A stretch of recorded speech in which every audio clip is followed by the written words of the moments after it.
স্বাধীনতা শব্দটা কেবল একটা রাজনৈতিক স্লোগান নয়, এটি এক প্রাণের চিৎকার যা জন্ম নেয় বন্দি অন্তরের গভীর থেকে। ভগৎ সিং এই নামটি শুধু একজন বিপ্লবীর নয়, এক বিস্ফোরণ, এক দর্শন, এক চেতনার নাম। 1929 সালে লাহোর সেন্ট্রাল জেলে বসে এই তরুণ লিখছিলেন একের পর এক চিঠি, ডায়েরির পাতা, যেখানে তিনি প্রশ্ন তুলেছেন ঈশ্বরের অস্তিত্ব নিয়ে, ধর্ম নিয়ে, সমাজতন্ত্র, রাষ্ট্র ও প্রকৃত স্বাধীনতা নিয়ে। আমি নাস্তিক কেন এই প্রবন্ধটি শুধু তার ভাবনার প্রতিফলন নয়, এটি তার অন্তরের সত্যের প্রতিবাদ।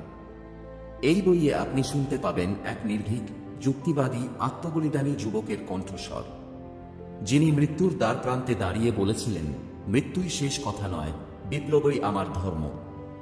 আজকের এই অডিও বুকে আমরা তার সেই দুর্লভ লেখা, চিঠি ও জেল ডায়েরির নির্বাচিত অংশ শুনব, বাংলায় আবেগে আর বিপ্লবী চেতনায় ভরা কণ্ঠে। চলুন ফিরে যাই ইতিহাসের সেই পাতায়, যেখানে একটি কলম বন্দি দেওয়ালের ছায়ায় জন্ম দিচ্ছিল এক আগুন ঝরানো ভবিষ্যতের। অধ্যায় 1, আমি নাস্তিক কেন। আমি জানি অনেকেই আমাকে কুফর বা পাপী ভাবে। তারা ভাবে একজন বিপ্লবী হয়েও আমি কেন ঈশ্বরে বিশ্বাস করি না।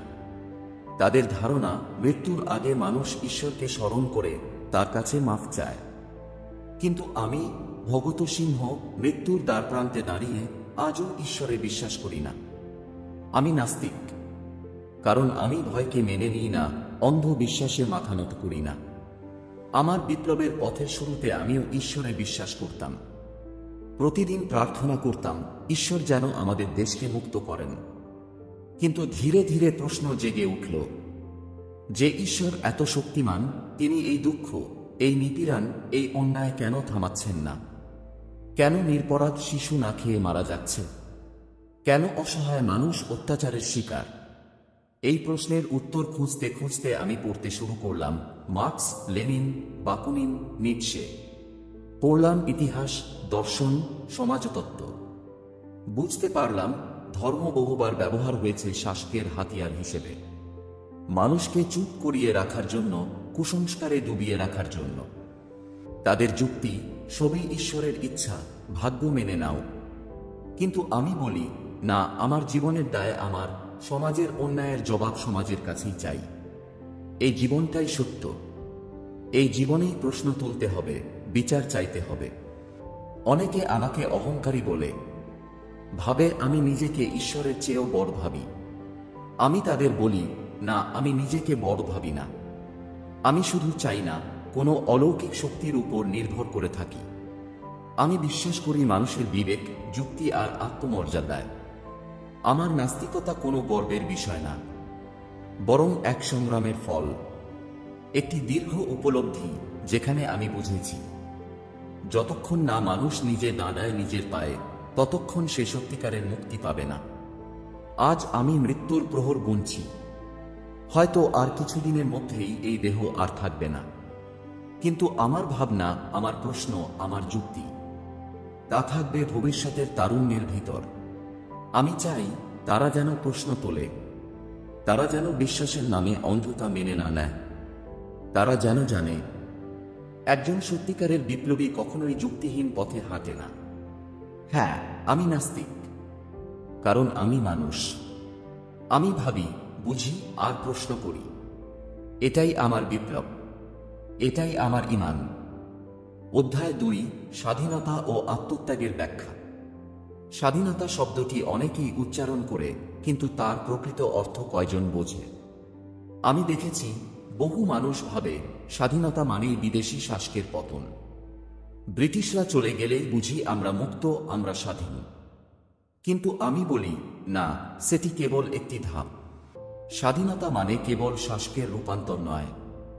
স্বাধীনতা মানে মানসিক দাসত্ব থেকে মুক্তি, অর্থনৈতিক শোষণ থেকে মুক্তি, সামাজিক অসাম্য থেকে মুক্তি। যদি আমরা কেবল ব্রিটিশদের বিদায় দিই, কিন্তু তার জায়গায় আরেকটি শোষক শ্রেণীকে বসাই, তবে সে কেমন স্বাধীনতা? নতুন কাপড় পরে যদি সেই পুরনো দাসত্বই বজায় থাকে, তবে কিসের বিজয়? আমি যে স্বাধীনতার কথা বলি তা গভীর। একটি সমাজ ব্যবস্থা যেখানে কেউ না খেয়ে থাকে না, যেখানে জাতি ধর্ম বর্ণের নামে বিভেদ নেই, যেখানে শ্রমিক আর কৃষক মর্যাদা পায়, যেখানে শিক্ষা, চিকিৎসা এবং ন্যায় বিচার সবার জন্য সমানভাবে পৌঁছে যায়। এমন স্বাধীনতার জন্য আত্মত্যাগ করতে হয়, শুধু জীবন দিয়ে নয়, নিজের স্বার্থ, নিজের ভয়, নিজের মায়া ত্যাগ করে মানবতার বৃহত্তর মঙ্গলের জন্য আত্মত্যাগ। অনেকে ভাবে বিপ্লব মানেই বোমা ফাটানো, হত্যাকাণ্ড, হিংসা। আমি বলি না, সেগুলো কেবল প্রতীক মাত্র। বিপ্লব আসলে এক চেতনার নাম, যেখানে অন্যায়ের বিরুদ্ধে রুখে দাঁড়াতে হয়, নিজেকে নিয়েও। আমাদের মধ্যে কেউ কেউ প্রশ্ন তোলে, এই আত্মবলিদানের কি দরকার? মৃত্যুর এত তাড়না কেন? আমি বলি, যে জাতি মুক্ত হতে চায় তাকে সাহসী হতে হয়। যে মানুষ বাঁচতে চায় তাকে মরার ভয় কাটিয়ে উঠতে হয়। আমার মৃত্যু যদি একটা ভাবনায় আগুন জ্বালায়, তবে সেটাই আমার সত্যিকারের বিজয়। স্বাধীনতা মানে শুধু আমার মুক্তি নয়, তোমার প্রতিবেশী, ভবিষ্যতের মুক্তি, যেখানে কেউ আর মাথা নিচু করে বাঁচবে না, সবার কণ্ঠে থাকবে সত্যের সাহস। তাই আমি লড়ছি, তাই আমি হাসি মুখে মৃত্যুকে স্বাগত জানাতে প্রস্তুত। আমার শরীর যাবে, কিন্তু আমার স্বপ্ন থেকে যাবে, আমার সংগ্রাম থেকে যাবে। যতদিন না প্রকৃত স্বাধীনতা আসে, ততদিন আমি বেঁচে থাকব। প্রতিটি প্রশ্নে, প্রতিটি প্রতিবাদে, প্রতিটি বিপ্লবে। অধ্যায় ৩, ধর্ম ও বিপ্লব। ধর্ম, এই শব্দটি বহু মানুষের জীবনের কেন্দ্রবিন্দু। কেউ তার মধ্যে খোঁজে শান্তি, কেউ ভয়, কেউ আশ্রয়। কিন্তু আমি, ভগত সিংহ, ধর্মকে দেখি এক অন্য চোখে। আমি প্রশ্ন করি, এই ধর্ম মানুষকে জাগায় না ঘুম পাড়ায়? আমি দেখেছি ধর্মের নামে মানুষকে অন্ধ বানানো হয়েছে। শিখানো হয়েছে, ভাগ্যে বিশ্বাস রাখো, ঈশ্বর যা করেন ভালোর জন্যই করেন। অন্যায় হলেও বলো, এ বুঝি ঈশ্বরের ইচ্ছা। এই শিক্ষা মানুষকে শিখিয়েছে মাথা নিচু করে চলতে, প্রশ্ন না করতে। বিপ্লব তো দাঁড়িয়ে আছে প্রশ্নের উপর। আর ধর্ম শেখায় মেনে নিতে, ভয় পেতে, নিজের অধিকার ছাড়তে। তবে কিভাবে একজন বিপ্লবী হবে ধর্মের অনুগত? আমি কখনো ধর্মবিদ্বেষী নই। আমি কেবল সেই ধর্মের বিরোধী যা মানুষকে যুক্তিহীন করে তোলে, তাকে দাস বানায়, যা বলে দুঃখে থেকো, মৃত্যুতে মুক্তি পাবে। আমি বলতে চাই, এই জীবনটাই সবচেয়ে বড় সত্য। এই জীবনেই অন্যায়ের প্রতিবাদ করতে হবে। এই জীবনেই মানুষের সম্মান ও অধিকার প্রতিষ্ঠা করতে হবে। কেউ বলে ধর্ম মানুষের নৈতিকতা শেখায়। আমি বলি, নৈতিকতা আসে বিবেক থেকে, মনুষ্যত্ব থেকে। যে মানুষ সত্যের পক্ষে দাঁড়ায়, অন্যায়ের বিরুদ্ধে রুখে দাঁড়ায়, সে ধর্ম মানুক বা না মানুক, সেই সত্যিকারের ধার্মিক। ধর্ম অনেক সময় মানুষের মধ্যেও বিভাজন তৈরি করে। তুমি হিন্দু, তুমি মুসলমান, তুমি শিখ, তুমি খ্রিস্টান। এই বিভাজনের সুযোগেই শাসকেরা শাসন করে। তারা জানে, ভাগ করে রাখো, তাহলে রাজত্ব করা সহজ। আর বিপ্লব তো একটা চায়। বিপ্লব চায় মানুষ যেন আগে মানুষ হয়, জাতি, ধর্ম, বর্ণ এসব পরিচয়ের আগে। তাই আমি বলি, একজন বিপ্লবীকে হতে হয় যুক্তিবাদী। তাকে ভাবতে হয়, বিশ্লেষণ করতে হয়, এবং যখন প্রয়োজন তখন পুরনো বিশ্বাসকে ভাঙতে হয়। কারণ যে চুপ করে মেনে নেয়, সে বদলায় না। যে প্রশ্ন তোলে, সেও পরিবর্তনের আগুন জ্বালায়। আমি যদি ধর্মকে প্রশ্ন করি, তার মানে এই নয় যে আমি নীতিহীন। আমি কেবল চাই মানুষ যেন চিন্তা করে ভয় না পায়, আর নিজেদের জীবনকে গড়ে তোলে সাহস, সচেতনতা আর সংবেদনার উপর। একদিন মানুষ বুঝবে, বিপ্লব আর ধর্ম একসাথে চলতে পারে না। যতক্ষণ না ধর্ম নিজের রূপ বদলায়, যুক্তির সামনে মাথা নত করে। অধ্যায় ৪, সাম্যবাদ ও সমাজতন্ত্র। অনেকে আমাকে জিজ্ঞেস করেছে, ভগত, তুমি কেন সমাজতন্ত্রে বিশ্বাস করো? তুমি কেন কমিউনিজমের কথা বলো? তোমার কি একমাত্র স্বপ্ন ব্রিটিশদের দেশ থেকে তাড়ানো? আমি বলি, না, আমার স্বপ্ন আরো গভীর, আরো বিস্তৃত। আমার চোখে শুধু ব্রিটিশ নয়, এই সমাজের প্রতিটি শুষ্কি আমার বিপ্লবের লক্ষ্য। আজ যারা ধনী তারা আরো ধনী হচ্ছে, আর যারা গরিব তারা না খেয়ে মরছে। একজন শ্রমিক সারাদিন রক্তঘাম ঝরিয়ে কাজ করে, আর অন্য কেউ শুধু কাগজে দস্তখত করে কোটি কোটি টাকা রোজগার করে। এই কি ন্যায় বিচার?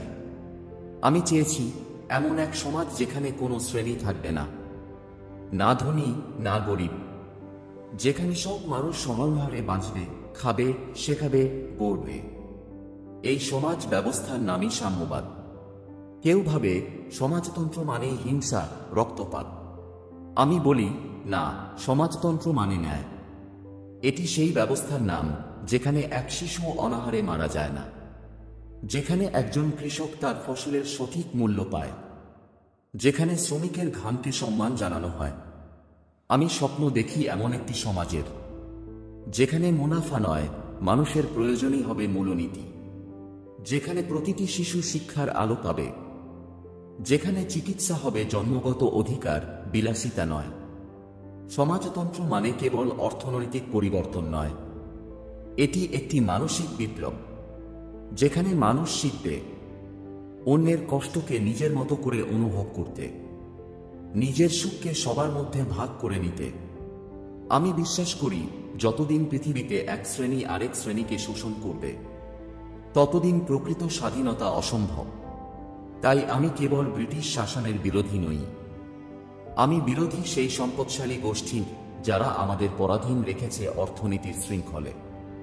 আমি বিরোধী সেই সমাজ ব্যবস্থার যেখানে গরিবের কান্না চাপা পড়ে যায় ধনীদের হাসির নিচে।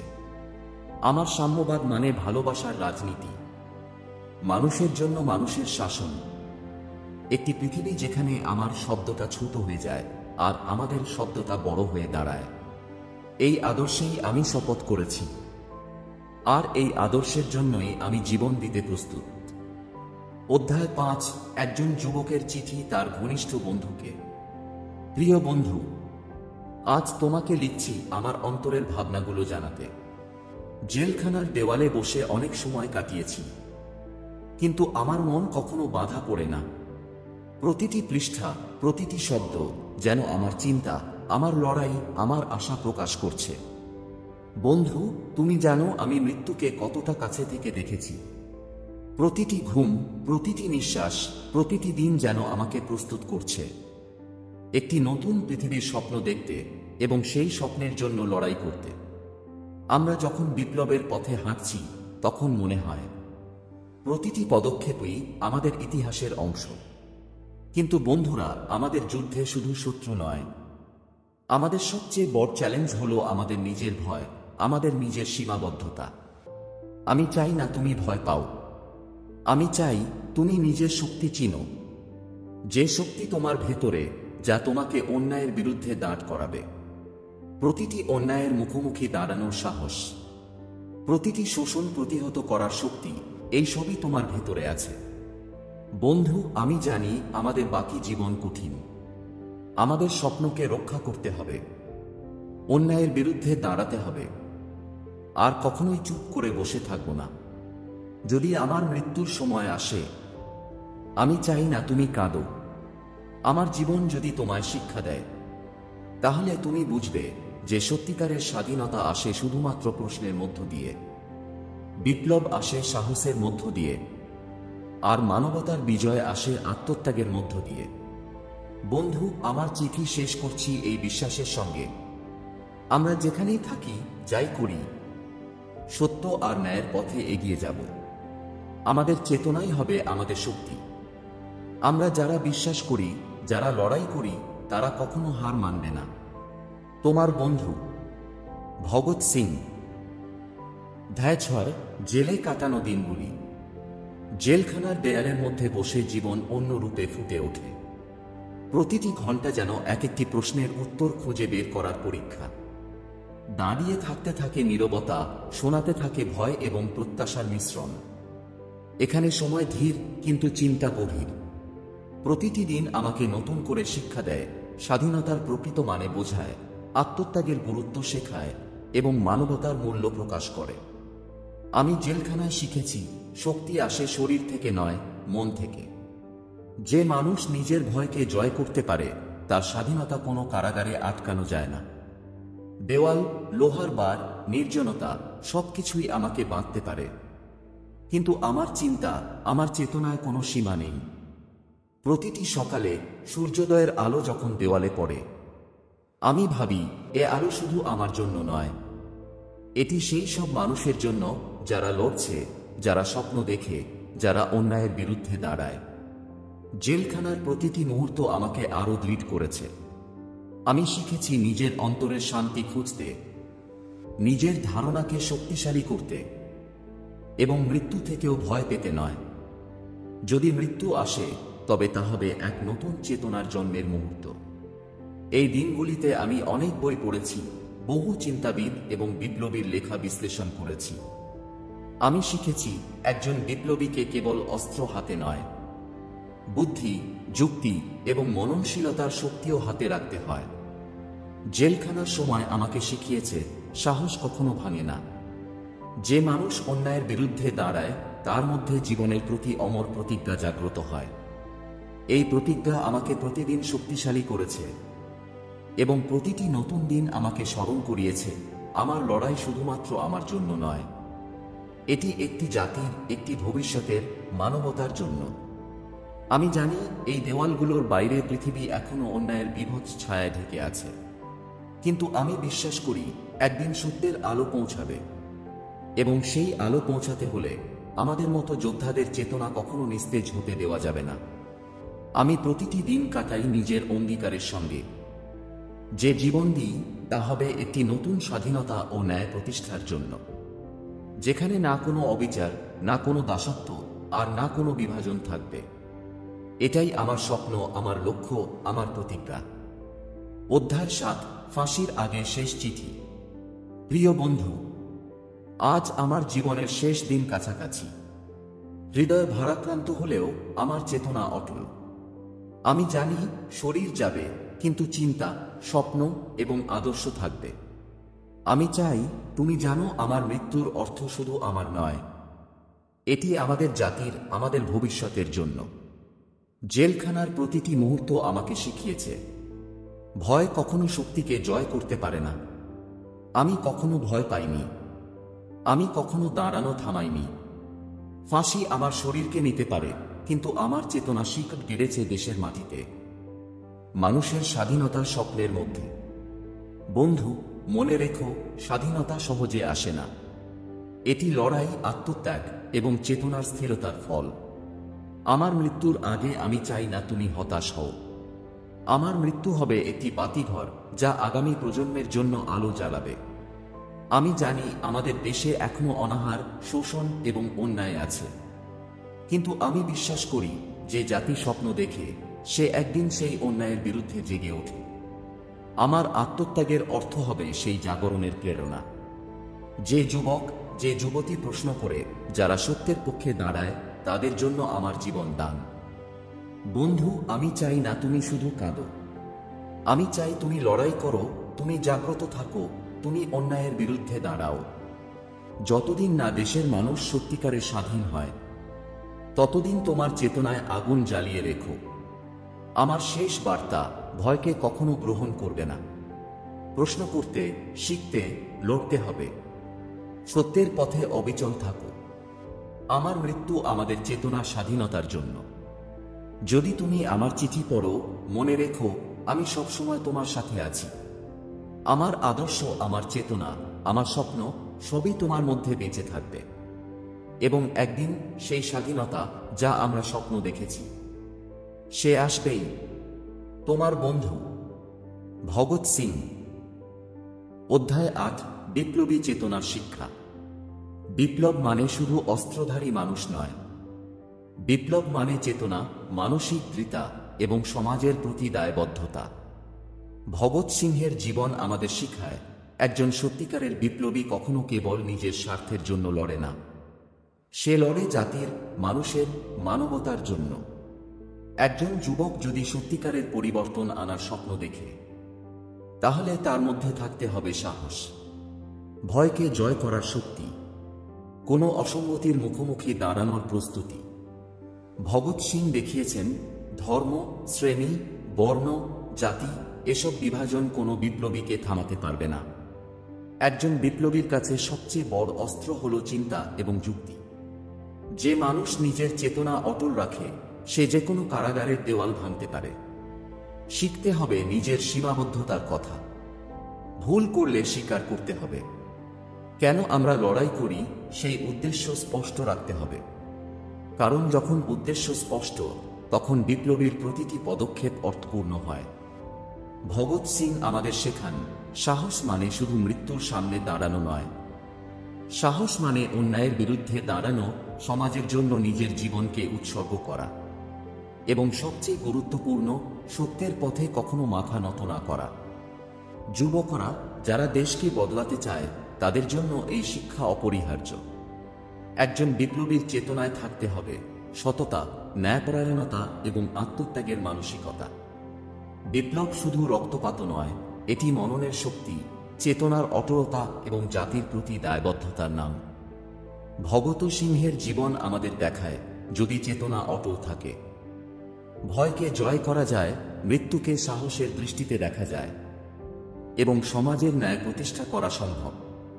বিপ্লবের শিক্ষা এই, সত্য, ন্যায় এবং সাহসিকতা কখনো বর্জনযোগ্য নয়। যে যুবক এই শিক্ষার আলোকে ধরে রাখে সে সত্যিকারের স্বাধীনতার আলো দেখতে পারে। অধ্যায় 9, মৃত্যুর মুখে দৃষ্টিভঙ্গি। মৃত্যু এই শব্দটি শুনলেই বহু মানুষের হৃদয় কাঁপে, কিন্তু আমি ভগৎ সিং মৃত্যুকে ভয় পেয়ে দেখি না। আমি বুঝি মৃত্যু জীবনকে শেষ করে না, এটি চেতনার নতুন মাত্রা এনে দেয়। জেলখানার এই সীমাবদ্ধ দেওয়ালের মধ্যে আমি জীবন এবং মৃত্যুর গহীনে ঢুকেছি। আমি দেখেছি ভয় মানুষের চিন্তাকে আটকে রাখে, অন্যায়ের বিরুদ্ধে দাঁড়াতে বাধা দেয়, আর যারা ভয়কে জয় করে তারা দেখায় সত্য এবং ন্যায়ের শক্তি কখনো হার মানে না। মৃত্যু আমাকে শিক্ষা দিয়েছে, যদি তুমি স্বপ্ন এবং আদর্শের জন্য লড়াই করো তাহলে মৃত্যুই একমাত্র মুক্তির রূপ। শরীর চলে যাবে কিন্তু চেতনা, আদর্শ এবং বিপ্লবী চেতনা থেকে যাবে। আমি চাই মানুষ যেন জানে, সাহসী হও, প্রশ্ন করো এবং কখনো অন্ধবিশ্বাসে ভয় না পাও। জীবনের প্রতিটি মুহূর্তই মূল্যবান। যেখানে অন্যায় চলছে সেখানে চুপচাপ থাকা মানে পাপের সঙ্গে যুক্ত হওয়া। আমি মৃত্যুকে এত কাছ থেকে দেখছি, কিন্তু মনে করি যতদিন সত্যের জন্য লড়াই চলছে ততদিন মৃত্যু কেবল একটি ধাপ, একটি সীমান্ত যা অতিক্রম করতে হয়। আমি বিশ্বাস করি যে যুবক এবং যুবতী আমাদের চেতনার আলো ধরে রাখবে। তারা জানবে সাহস মানে শুধু বাঁচার শক্তি নয়, এটি অন্যায়ের বিরুদ্ধে দাঁড়ানোর মানসিক দৃঢ়তা। আমি চাই না আমার মৃত্যু কেবল শেষ হোক, আমি চাই এটি হোক একটি প্রেরণা যা ভবিষ্যতের স্বাধীনতা এবং ন্যায়ের জন্য জ্বালানি যোগাবে। মৃত্যুর মুখোমুখি দাঁড়িয়ে আমি বলতে পারি, ভয়কে জয় করো, নিজের চেতনা অটল রাখো এবং সত্যের পথে কখনো হেঁটে থামো না। আমার শরীর যাবে কিন্তু আমার আদর্শ থাকবে প্রত্যেক যুবকের হৃদয়ে, প্রতিটি বিপ্লবীর চিন্তায়। এভাবেই মৃত্যু হয়ে ওঠে প্রেরণা, এভাবেই মৃত্যু হয়ে ওঠে স্বাধীনতার আলো। অধ্যায় 10, চূড়ান্ত বার্তা ও পরম প্রতিজ্ঞা। আমি ভগৎ সিং। আমার জীবন, আমার লড়াই, আমার মৃত্যু সবই একটি উদ্দেশ্যের জন্য। সেই উদ্দেশ্য হল সত্য, ন্যায় এবং মানুষের স্বাধীনতা। যে মানুষ শুধুমাত্র নিজের জন্য বাঁচে সে প্রকৃত স্বাধীনতার স্বাদ পায় না। আমি বিশ্বাস করি একজন মানুষ তখনই প্রকৃতভাবে বেঁচে থাকে যখন সে অন্যায়ের বিরুদ্ধে দাঁড়ায়, যখন সে জাতির, দেশের এবং মানবতার জন্য জীবন উৎসর্গ করতে পারে। আমি চাই আমাদের দেশের যুবকরা জানুক, ভয় কখনো শক্তিকে পরাজিত করতে পারে না। সাহস, চেতনা এবং প্রতিজ্ঞা হল সত্যিকারের শক্তি, যে শক্তি দিয়ে একটি জাতি অন্যায়ের শৃঙ্খল ভাঙতে পারে, যে শক্তি দিয়ে অবিচারের বিরুদ্ধে দাঁড়ানো যায়। আর সেই শক্তি আমাদের ভবিষ্যৎকে মুক্তি দেবে। আমার মৃত্যু কেবল আমার নয়, এটি একটি বার্তা যা সকল যুবকের অন্তরে প্রবেশ করবে। প্রতিটি শ্বাসে, প্রতিটি পদক্ষেপে, প্রতিটি সিদ্ধান্তে তাদের মনে করাবে স্বাধীনতা অর্জন করতে হলে লড়াই করতে হয়। আমি শপথ নিয়েছি, যে স্বপ্ন দেখেছি, যে ন্যায়ের পথে দাঁড়িয়েছি, তা কখনো ভুলব না। আমার শরীর চলে যাবে, কিন্তু আমার আদর্শ, আমার চেতনা, আমার প্রেম দেশের প্রতি, মানুষের প্রতি সবচেয়ে বড় শক্তি হয়ে থাকবে ভবিষ্যতের কাছে। সত্যিকারের বিপ্লব আসে চেতনা থেকে, সত্যিকারের স্বাধীনতা আসে আত্মত্যাগ থেকে, সত্যিকারের ন্যায় আসে সাহস থেকে। এই তিনটি শক্তি আমাদের দেশকে মুক্তি দেবে, এই তিনটি শক্তি আমাদের জাতিকে নতুন আলো দেখাবে। তাই আমার প্রিয় যুবকরা, মনে রাখো, ভয়কে কখনো গ্রহণ করবে না। প্রতিটি প্রশ্ন করবে, প্রতিটি অন্যায়ের বিরুদ্ধে দাঁড়াবে। তুমি যে পথে এগোছ তা কঠিন, কিন্তু সঠিক। যতক্ষণ না আমাদের দেশ সত্যিকারের স্বাধীন হয়, ততক্ষণ থেমে থাকবে না তোমার চেতনাও। এটাই আমার চূড়ান্ত বার্তা, আমার পরম প্রতিজ্ঞা। আমার জীবন এই সত্যের সাক্ষী। যে মানুষ চেতনা, সাহস এবং ন্যায়কে মেনে চলে, সে কখনো হার মানে না। আজ আমরা ভগৎ সিংহের জীবন, তার আদর্শ, চিঠি ও জেলখানার দিনগুলি নিয়ে আলোচনা করেছি। তার লেখা আমাদের শিখিয়েছে, সত্যের পথে দাঁড়াতে ভয়কে জয় করতে হয়, মানবতার জন্য লড়াই করতে হয় এবং নিজের আদর্শের প্রতি অবিচল থাকতে হয়। আপনারা যদি এই অডিও বুকটি শুনে অনুপ্রেরণা পান, তাহলে নিজের জীবনেও সাহস, ন্যায় এবং মানবতার জন্য দাঁড়ানোর চেষ্টা করুন। ভগৎ সিংহের চেতনা আমাদের স্মরণ করিয়ে দেয়, প্রত্যেকের মধ্যেই লড়াই এবং পরিবর্তনের শক্তি আছে। ভিডিওটি দীর্ঘ হওয়ায় আমরা বাকি অধ্যায়গুলো পরবর্তী পর্বে নেব। সাথে থাকুন এবং নতুন পর্বের জন্য আমাদের আদি বুক সাউথ চ্যানেলটি সাবস্ক্রাইব করুন। ভালো থাকুন, সুস্থ থাকুন।